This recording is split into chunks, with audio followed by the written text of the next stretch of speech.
Hello and welcome to Occupied Thoughts, a podcast brought to you by the Foundation for Middle East Peace, FMEP. I'm Hilary Rantisi, a 2025 Fellow at FMEP. Today is August 13th, 2025, and I'm honored to be in conversation with Diana Buttu.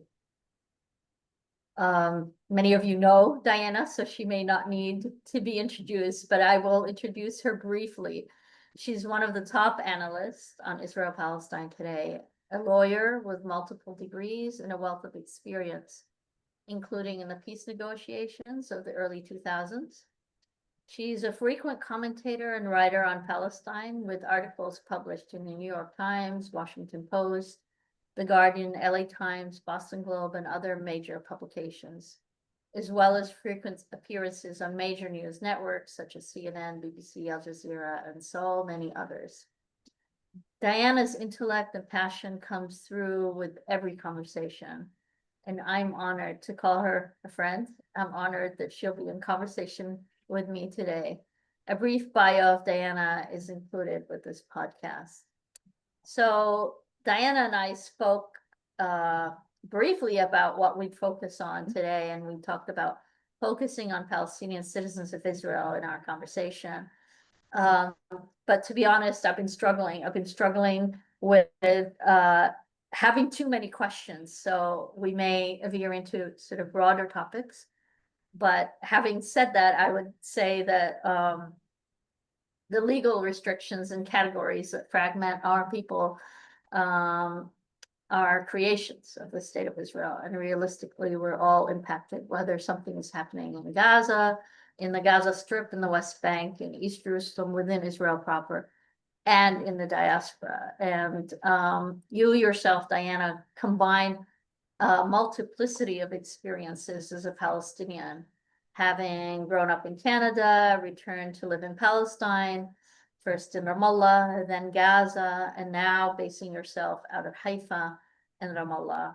I'm sure that I've left out many other places you've lived at, but with that comes a wealth of experience and knowledge. Welcome, Diana. Thank you for joining us today. Thank you, Hilary. I think I first want to begin by just telling people how special you are. And I don't think people really know that we met many moons ago. I'm not going to embarrass either one of us by saying how long ago we met, but you were so instrumental in bringing me to Harvard. And the time that I was at Harvard was actually the period for me, when I look back at in my lifetime, right? It was the first and only opportunity that I've had to actually step back and reflect on what's happened in Palestine.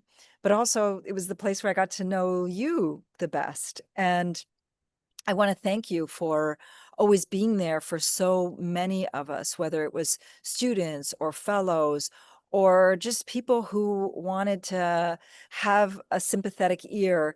You've always been that for me and for so many others. And I don't think you ever really get the thanks that you should. So I do want to thank you, Hilary, because you're a gem. And it's such an honor to be, when you asked me to do this, it wasn't even a like, oh, let me think about it. It was, of course, because you've always been so generous with everything that you've done to me and to everybody else. And it's just, you have the true Palestinian spirit in you. So thank you. Thank you so much, Diana. I mean, having you with us was a true honor. You brought so much to campus and to everyone who encountered you. So yeah, it's always an honor to see you, to be in conversation with you, and I just a privilege.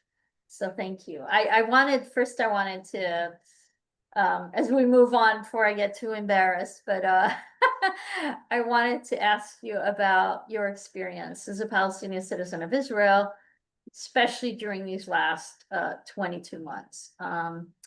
We know of the severe repression and suppression of Palestinians in Israel immediately following October 7th, 2023, but a lot has happened. And the Jewish Israeli population has become even more extreme. Yeah. And maybe So, if you could share with us what you're seeing and hearing from people around you. yeah, sure.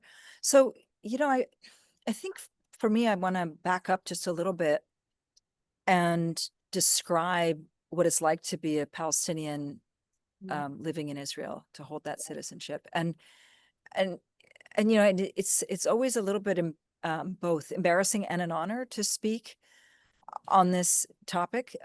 Embarrassing because I wasn't born over there. I was born in Canada, which is where I am right now.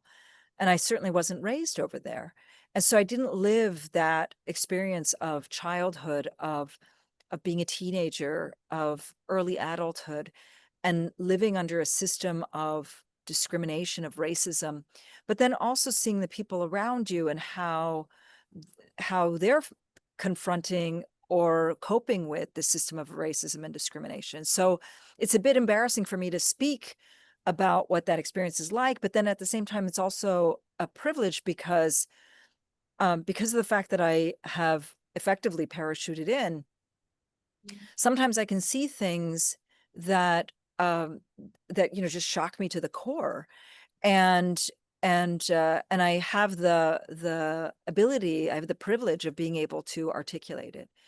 So I think for me, growing up as somebody in Canada, we always heard about Palestinians in the West Bank and in the Gaza Strip because of the occupation, and it was really only when I moved there, when I was living there, that all of the dots begin to connect. And you're talking about a population of 2 million who are themselves Nakba survivors, or they're the descendants of Nakba survivors. And so in that context, they're survivors, which means that they're the people who have had to adapt.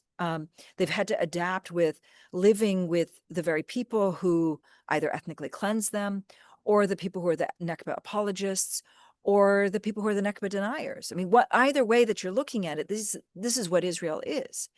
And so, and at the same time, it's important for people to remember that the Nakba wasn't so long ago. There are still houses that are up. There's still people who remember where their houses are.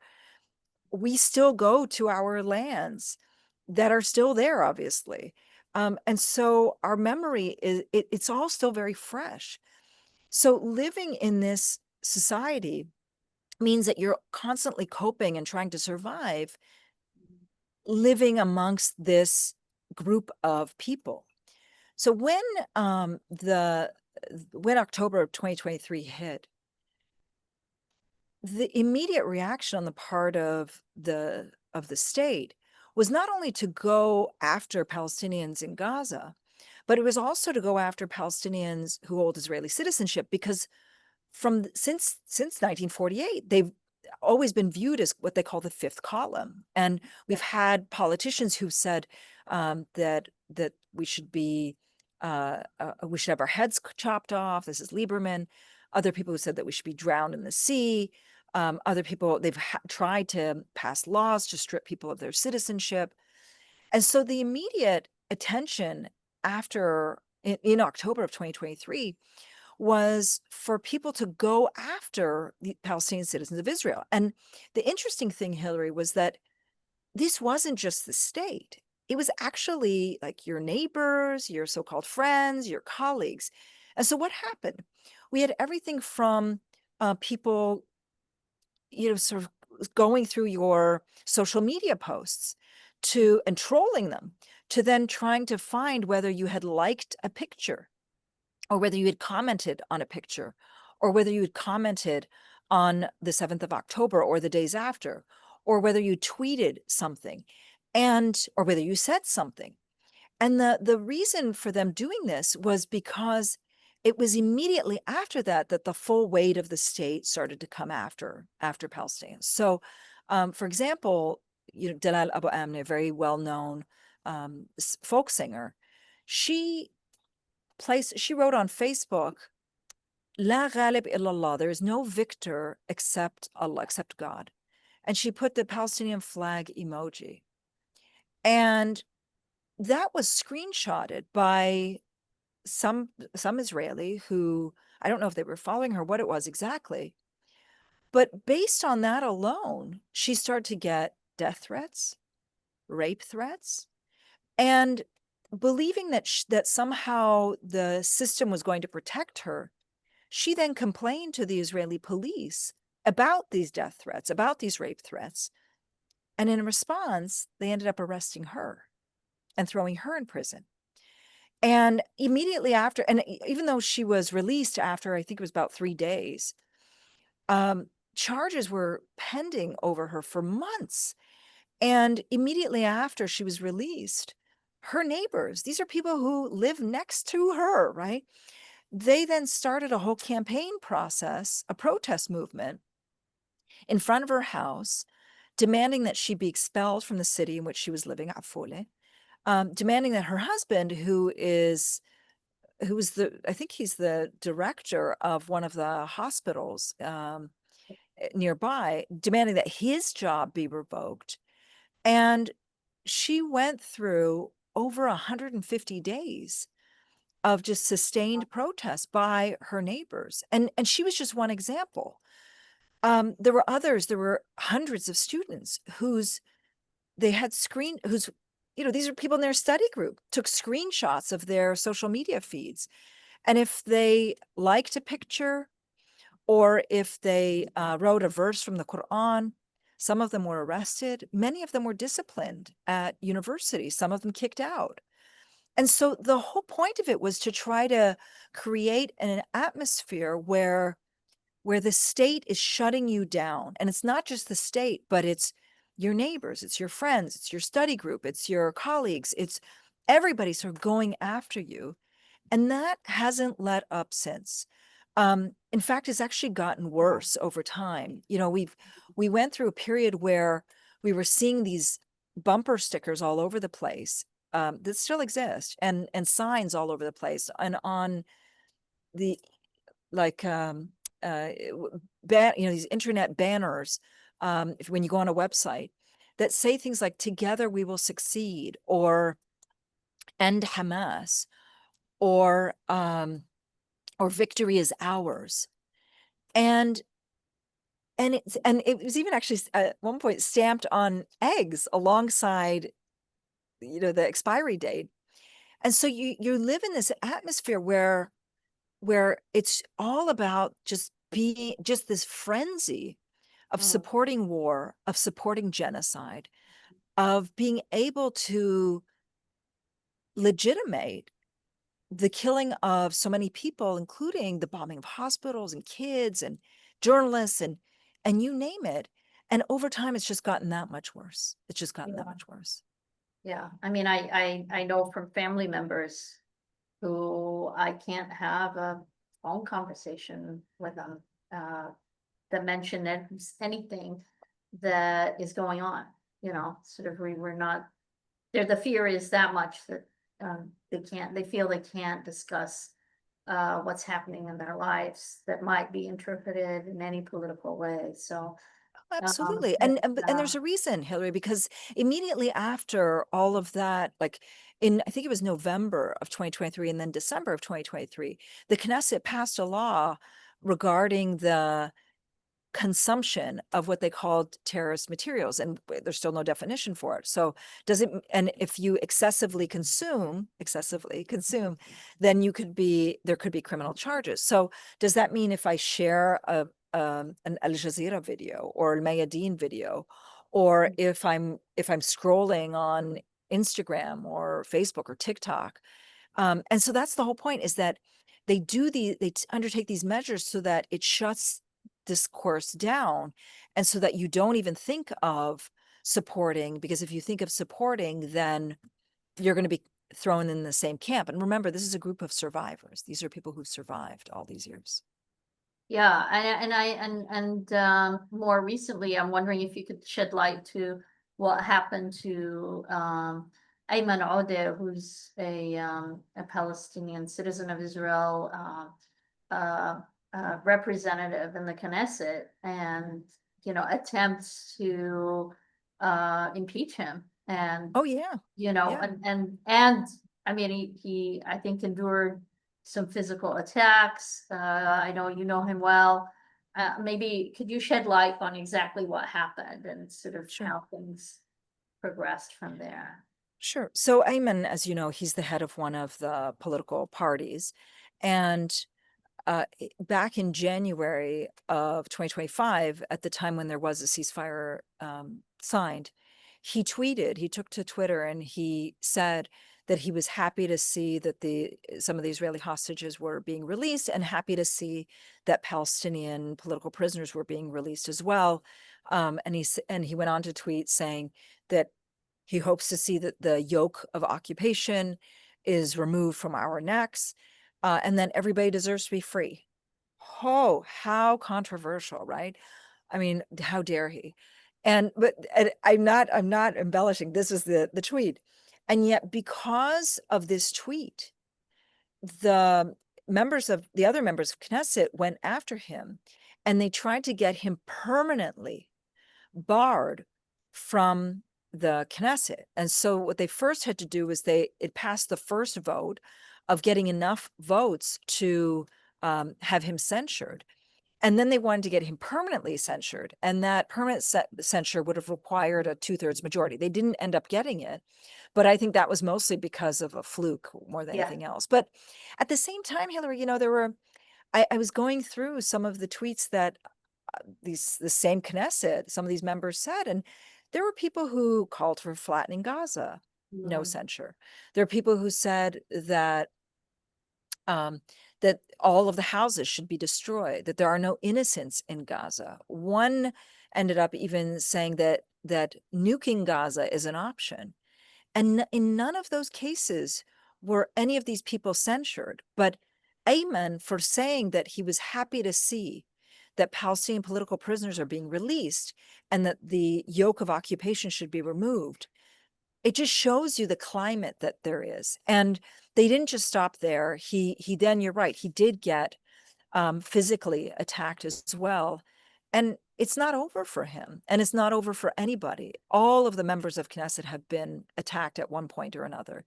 And it's because they feel this climate, the Israelis feel this climate of complete impunity. They can do whatever they want. And plus, it's a very racist society. So they've put in their heads that you're either with us, and if you are in any way questioning genocide, then you're on the other camp.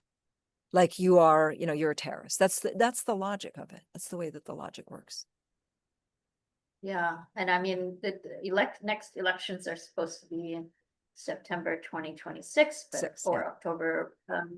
I mean, anything could happen between now and then. They could have elections before. I'm sure, the attempts to silence any Palestinian voice in the Knesset are going to be, they're going to be fierce, and any of us who are seeing any of the Israeli media or even sort of the social media, the podcasts, whatever, in Israel, the mainstream, and how violent and hateful and racist the rhetoric is. It's incredible. I mean,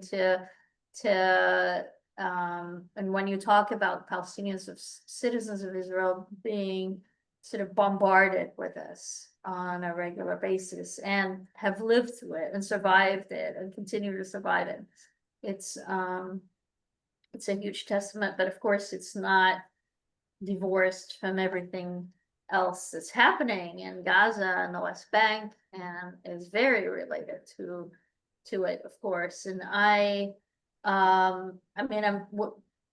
most recently there were protests in Sechnin and other majority Palestinian citizens of Israel live in these towns, Yafa, Taibe, that there were protests, and then there was a hunger strike and so on. And it's clear that despite all the repression, that people are feel that they can't take it any longer. I mean, they're taking, it's very risky for them. But this is very recent, just in the last 2 weeks. And so I don't know what the climate is now, what your thoughts are, if you think some of this movement may grow. The repression is severe, of course, and so I'm sure people don't take it lightly to participate in such protests.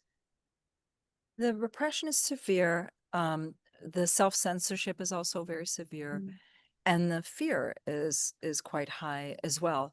I do think it's going to expand. And the reason I think it's going to expand is first because once that ceiling is broken, right? Like once that fear is broken, then it's just a question of time before people start joining. And I think it's also, I should mention that in the beginning, there were attempts to organize, and each and every attempt was crushed by the state. So people were thrown in prison. There have been journalists who've been languishing in prison for quite some time. Others who've been thrown in prison. The Israelis wouldn't let Palestinians protest. Now, however, some of the protests are growing because finally there are some Israelis who are joining it as well. You know, when you look at 22 months of genocide, and it has been genocide for 22 months, and to see that over the course of those 22 months, while Israelis were protesting, they were never protesting genocide. They were protesting and demanding that there be a ceasefire agreement because they wanted the Israelis home. But they didn't care about what the government was doing, what the army was doing to Palestinians. In fact, they were cheering it on. The TikToks don't come from nowhere. The reason you see so many of them is because they get a lot of likes and they get a lot of activity. And now we're seeing that Jewish Israelis are joining in these protests, that they are slowly waking up.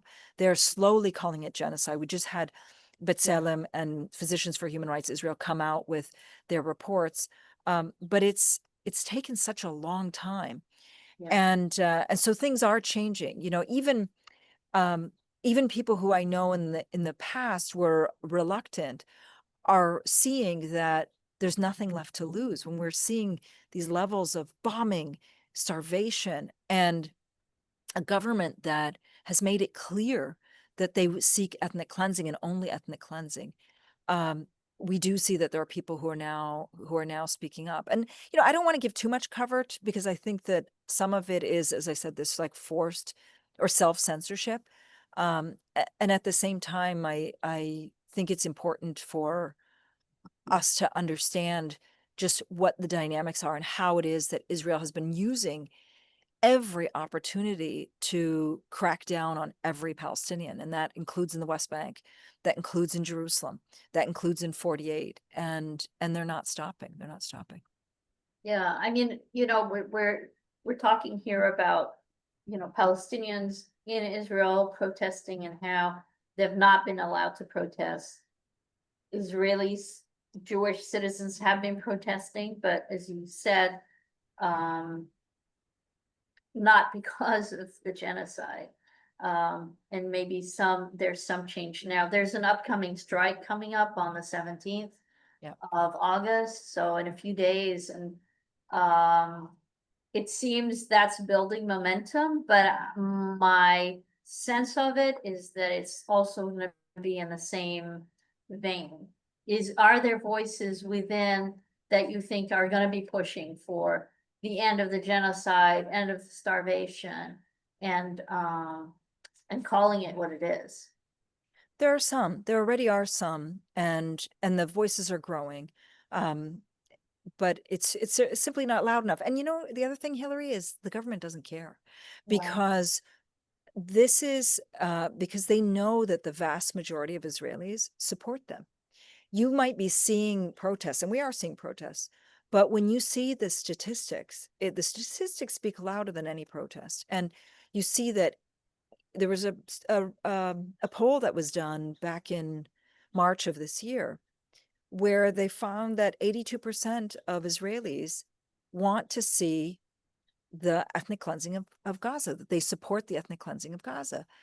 And of that number, 56% support the ethnic cleansing of all Palestinians, including Palestinians who hold Israeli citizenship. And the Yeah. worst part of that, Hilary, is that the younger you go, the higher the percentage goes. So this isn't just the old people who are, the old right wing who support this. It's actually the opposite. It's the younger you are, the more racist you are. Wow. And so when you're looking at the numbers in relation to citizens of Israel, it's over 60% of people who are under the age of 40 who want to see Palestinian citizens of Israel ethnically cleansed from the state. Yeah, so I mean, I think there's so many questions just right there, and it's an interesting moment now that a lot of people around the world, we have a lot of grassroots support, but all of a sudden, governments, Western governments who had not supported the recognition of Palestinian statehood are now, in some cases, conditionally saying that they would support it, and others, say that they would. And we're in a situation where, supposedly we are to celebrate this. And the reality on the ground is just so different. I mean, the conversations around a two-state solution, what does that mean? In this situation, and when you're talking about a population that is so racist, what are we talking about here? And I mean, I don't know, as I sit here and I'm seeing those pledges, those promises, and then the juxtaposition of the ICJ ruling last July of the illegality of the occupation and apartheid situation in the occupied territories, it's almost like, well, let's not touch that. International legal recognition that has very clear guidelines of what needs to happen, right? What needs to happen. No one is willing to do that, but these announcements. I don't, as someone who's been in so many of these conversations, I'm wondering what are your thoughts on that? And there's just the whole conversation around the two-state solution. So there's a couple of issues there. So the first, recognition, then the two-state solution, or maybe I should do it the other way. But let's talk about recognition first. So, on the issue of recognition, where do I begin? So, you put it correctly when you said that there's an ICJ case that came out in July of 2024. And so maybe I'll just spend a minute to just talk about it. So in July of 2024, the International Court of Justice came out with an advisory opinion. And the question that they were being asked was about the long-term impact of the occupation, whether it's legal. And the court responds by saying that the occupation is illegal, not just because of the way in which it's been conducted, which is totally illegal, everything from land theft to building settlements to stealing water to imprisoning kids to destroying homes. That part is clearly illegal, but they also said it's illegal in its very nature because it was meant to be temporary. And here we are heading towards 6 decades of military occupation. So in the ruling, the court says that states around the world should not recognize this occupation, and they must do everything to stop and disentangle from the occupation. And what that means is everything from taking measures to force Israel to end it, to taking measures to make sure that settlements are no longer built and constructed. So everything from free trade agreements to arms embargoes, it's all in there. It's all in the ICJ decision. Now, I should say that there were a number of states when when you do a case before the ICJ, states have the opportunity to put forward their legal position. And I'll give you Canada's because that was the one I know the most. Canada came forward and said, yes, we think that the occupation is bad, but we also think that it should be decided through negotiations. And the court comes out and says, thanks very much, but we don't care what you think. The occupation is illegal and it must be ended. And so they really dismissed that argument. So either way, there should have, and they give it immediately after the ICJ ruling. There's a push before the General Assembly, and the General Assembly, they say that states have to take action before September of 2025 in order to implement the ruling. And we didn't see anybody doing anything on this. Nobody. And the reason is because these states fundamentally are racist. These Western states are fundamentally racist because you shouldn't be you shouldn't be like somehow thinking that Palestinians are not entitled to be free. And yet they don't believe that Palestinians are free. So now we're on the cusp of all of this recognition. Yeah. And you've got, for example, the UK using recognition as a threat to Israel, that if Israel doesn't stop the genocide, that they're going to recognize Palestine. Or on the part of Canada, if Palestinians are well behaved and they hold elections and they're, good little boys and girls, then they will recognize. I guess both of them are racist, Yeah. because this idea that we need to be living under Israel's boot for the rest of our lives, and that we're not entitled to be free unless there's certain conditions met, is again very racist. So why are they doing it now? Because they would rather, do something backhanded than to hold Israel accountable. I would have preferred that they would recognize genocide and take measures to end Israel's genocide. But Yeah. instead, they're doing like, oh, we're going to recognize you finally as a human being. And Israel's still outraged by it. And so the only reason they're doing it now is because they're still trying to send a carefully crafted message to Israel, thinking that Israel's going to get the diplomatic hint. Israel doesn't get diplomatic hints. And it's only if there are actual sanctions or an arms embargo or an ending of free trade agreements or so on. That's the only time that Israel's going to get the hint. The bigger issue, though, is the one that you've pointed to, which is the idea of two states. And here we have a combination of what are they recognizing? Because it's not clear to me. Are they going Right. to put sanctions on Israel for the settlements in Jerusalem, for example? Yeah. Are they going to push for sanctions if Israel continues to build and expand? And then also another problem with it is that it is giving a pass to the Nakba and saying to Israel, we're going to reward you for Yeah. ethnically cleansing Palestine by recognizing you on 78% and then recognizing Palestinians on the remaining 22%. And that's obviously very troubling, Yeah. particularly given that we see just how genocidal Israel is, and that this is now, Hilary, this is now our second Holocaust. This is Yeah. our second Holocaust. Yeah. No, I mean, it's hard to think of what our families have been through, your family and my family, and generations of, and this is still ongoing. And, you talk to your son and he's hearing all of these stories and what is his future looking like. So, I mean, I think, this is real for Yeah. us on an individual level, but also Yeah. collectively.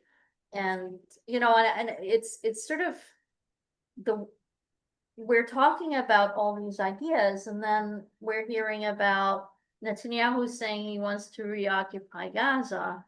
And it's like it boggles the mind where, I mean, Israel has never stopped occupying Gaza, but sort of Exactly. this this new form of it, whatever it's going to take, is a continual annihilation of the people there. And That's exactly right. as we were talking right before we started about, specifically now these last few days, the desperation, the messages that we're hearing from people in Gaza, and the horrific nature of what is continuing. It's unbearable. Um, and I guess, I want to ask you, because you also have experience with the Palestinian leadership. I mean, it's such a dire situation that I'm almost afraid to ask, but you know, the last few days we're hearing names thrown out of personalities that may come to either lead Palestinians in Gaza. I don't know who is, I mean, I know who is suggesting these names, but what kind of configuration is even being proposed? I am wondering if you have more insight on that. I mean, some of the names are, you know, Samir Hlele, um, Salam Fayyad, Mahmoud Dahlan, um, and Qudwa. Um, Yeah, Nasser Qudwa. sorry, I forgot his It's first name. okay. Yeah. So, I mean, you know, it seems that every now and then we are hearing things, then it changes, and it doesn't mean anything anyway in the end. But wondering if you have any insight on what might be cooked up. You know, there are other players, of course, you know, regional players, the UAE, and so there's Yeah. a fear that there are other people cooking up something that we're supposed to digest and accept. Um, Yeah. You know, when you use the exact perfect phraseology, which is cooked up, because in no matter what, you know, no matter which name that you've put forward, it's been a name that somebody else has put forward. It's not a name that mhm, we have chosen. yeah. And, you know, this, Hillary, this goes back to so many of the things that you and I have lived through, which is I don't think there's ever been a proper reckoning of the devastation of Oslo, of what Oslo meant, what it did to us. And instead, we've just kind of moved along with it. Like we adapt and we go along with it. And here we are at the brink of another Oslo, right? Like we've already had two Nakba. We had Nakba in 1948, second Nakba now, you know, first Holocaust in 48, second Holocaust now. And here we are on the brink of another Oslo where it's again these outside parties who are deciding what our future is going to be. Just in the same way that they decided it during Oslo 1. There wasn't like there was you know, we're going to have a people-wide referendum. It just happened. And Yeah. it's the same thing that's happening now when it comes to Gaza, is that people are so desperate to have the genocide, to have Israel's genocide of Palestinians ended, that all of these names are just being thrown about. And there's no real ability for us to just absorb and to speak and to say what it is that's wanted and needed.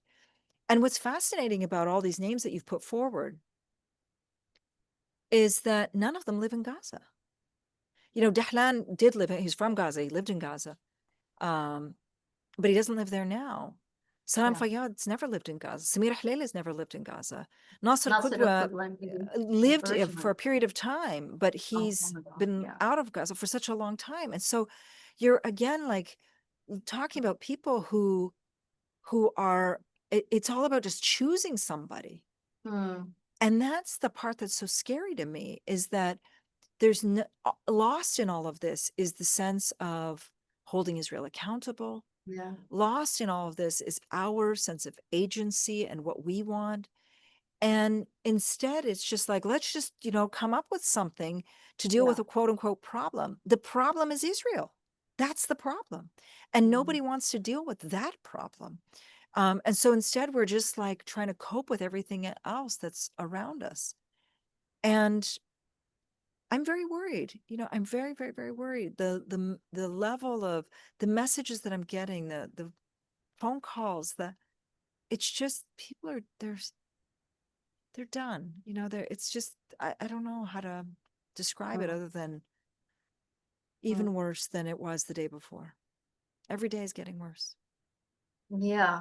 And I think partly you may have answered this, but I think in your own personal journey, whether through, all the things that you mentioned, all the places you've lived and experiences you've had, but also the Oslo legacy and your own experience with the negotiations and how, it impacts your work and how you see the future, because of that. I don't know if you wanted to add anything more on a personal level.